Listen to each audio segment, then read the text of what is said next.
as parents, we forget that the kids can teach us. You know, I say many paths, but only one journey. That you all have your path, and that you do experience things differently than we do. So this is another good key to communicating. Go into the situation with an open heart and with an open mind and open ears and say, I may really learn something out of this. And that's really what we all want, is to understand each other better so we can do resolution solving. So let's talk about something that you commented about, Ashley, owning your feelings. People may not know what we're talking about. Give them an example about how if you and I are in a spat and you're mad at me, what would your dialogue be? Well, one of the ways in which I own my feelings is I understand that a lot of times in our, not necessarily with you because I can get very impassioned and very articulate with you, but a lot of times growing up, I would feel very muted because you guys had such a volatile way of arguing. What was I going to do? Throw my hat in the ring and just create more chaos, like molecules bouncing off the walls and giving people concussions? I mean, it was just so intense that my only recourse was to completely back away. And now that I know that about myself, when I get to a certain level of frustration in my internal dialogue, the volume goes way up, but I seem very passive on the outside. That's my path. That's something that I need to break through and understand that you are my parent, that you do love me, that you do want to understand me. And I've got to engage my mouth. I've got to put it into gear and actually say what I'm feeling. And that's kind of, you know, that thing that she has said recently about me being so modest sometimes with my emotions.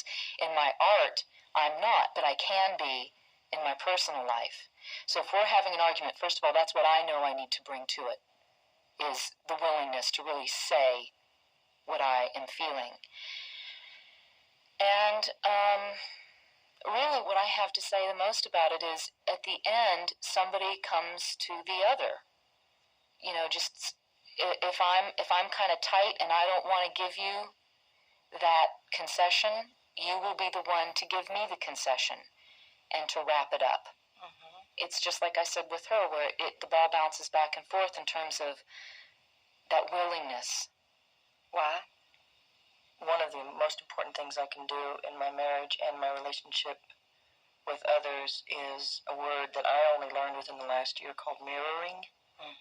It is a counseling term that is probably one of the most frustrating yet exhilarating things I've ever experienced. You are to sit there and listen to what the person says. Stop when they're taking a breath and give back to them exactly what they gave you, with no interpretation, no opinion, and no challenge. I'll give you an example. I come in the room and I'm very quiet, and I don't say anything, and then I leave the room, and 9 times out of 10, Arch will come in and say, "Are you mad at me?" And it's interesting because you can have those misunderstandings even when you don't even think they're happening. It's bizarre. It's like the hardest thing to explain. But he'll sit down and he'll invite me to feel safe. And if I don't at first, I'll start rambling probably about something else that doesn't even pertain to the situation at hand. But it's a remarkable thing. You will step in when you feel safe, and you will start to address the actual problem. By the time you're finished, if I sit down to Arch and say, "Well, I just feel like you don't understand," or "I just feel like you're not paying any attention to me and I don't have anything to say," and he reveals that back to me, I get to hear what I just said, and it teaches me something. And then he'll say, "Is there more?" And I'll say, "Well, you know what?" And then I'll start again, and then he'll repeat back to me what I just said. It's literally layering. It's like the onion peel. You start to layer down to the actual problem, which is I woke up that morning feeling vulnerable because I miss my grandfather. And that ultimately is what everything else sprang from. And so when people sit down and give the gift of mirroring, they are allowing that person to speak their mind without any judgment, without any harsh criticism, and they are able to be free, and they are safe, and they know that they can come in, get back what they give to you without there being hostility with it. And when you finish and you're all done, then you give back to that person what they gave you. It's a remarkable gift because you learn to say exactly what they said without your interpretation. This is pretty fascinating that there are tangible skills, psychological tools that you can have in a toolbox so that you can build something. And you're actually saying it with much more structure and detail than I have been, but I hear the essence of my passion for softness in what you were describing. When you listen to someone with your own barriers absolved, and you just have a soft heart and a soft mind, even the look on your face is soft, Body language. and you are welcoming, and you listen.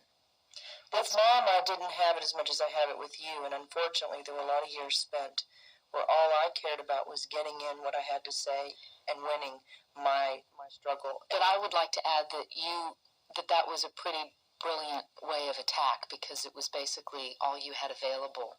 Well, I knew that if I didn't interrupt, that I've had a problem with interrupting, because Mom always got to say what she got to say first, and I had a problem with feeling like I was ever going to be heard. So I would interrupt and cut off and do my, aggressive bulldogging and get in there any way I could, and it came off as extremely rude and extremely. Hang on. No. You just hit pay dirt here, kiddo. This is something that all parents need to understand, because we're the parent and we see that we're, omniscient and omnipresent, and we're the parent. We think that we know it all, and we think that these kids are just waiting to be beaten down and taught a lesson. But that's why you interrupted? I'm learning something here.